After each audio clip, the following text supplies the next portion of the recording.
parole aux associations.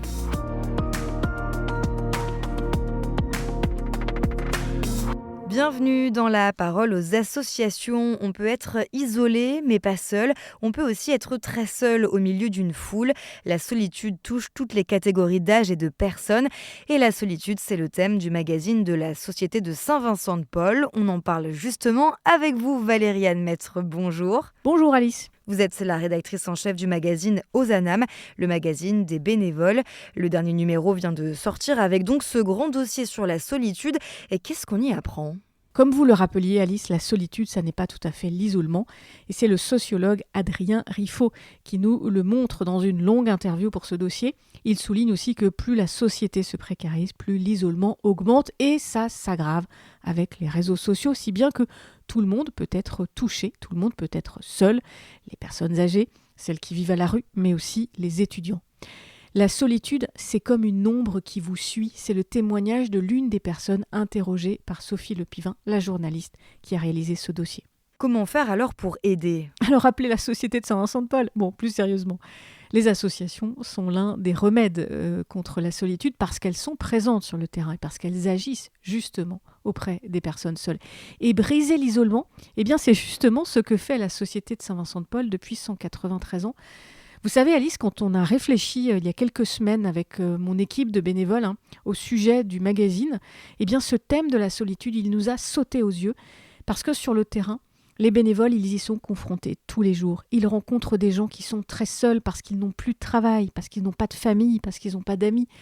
Et depuis toujours, l'association est dans cette démarche d'aller vers les gens, d'aller à la rencontre des fragiles, de lancer des initiatives pour créer du lien, mais aussi de repérer ces signaux faibles qui montrent qu'une personne est seule. Car, et c'est tout à fait vrai, c'est Serge, un bénévole de Luçon en Vendée, qui le fait remarquer, il dit « On n'ose pas dire qu'on est seul parce qu'on a un peu honte ». Comment repérer ces signaux faibles, comme vous dites ? Là encore, Alice, tout vient du terrain. On a demandé aux bénévoles de nous dire comment faire et agir. Et en réalité, il y a des actions toutes simples à mettre en place. Elles sont présentées dans ce dossier. D'abord, et c'est très important, c'est observer ce qui se passe, prendre le temps de comprendre. Hubert, dans le Café Sourire de Bayeux, ou bien Dominique à Nieppe, eh bien, ils font ça très bien. Hubert et Dominique, ils voient les gens qui franchissent la porte de leur local.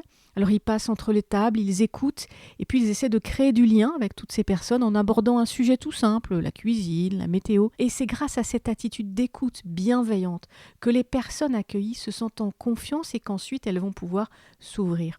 Serge, à Luçon, il fait par exemple très attention à ce que les gens qui sont accueillis au Café Sourire puissent s'exprimer à leur rythme. Et il envisage même de lancer un service d'écoute pour les gens qui vivent un deuil parce qu'il dit c'est à ce moment fragile de leur vie qu'ils ont besoin d'une écoute sans jugement. Et puis, il y a un autre conseil qui est donné par Christian, lui il est près de Bourges, un conseil très important. Christian, il nous dit il faut rester à sa place.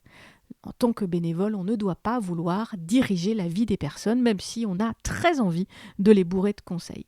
Hubert, il complète ce conseil en disant à la Société de Saint-Vincent-de-Paul, on ne fait pas la charité. On essaye de vivre avec les personnes. Solitude quand la présence fait la différence, c'est le dossier du magazine de la Société de Saint-Vincent-de-Paul et c'est à lire en ligne sur ssvp.fr. Merci Valérie-Anne Maître et à dans 15 jours pour une nouvelle chronique sur KTO Radio. La parole aux associations.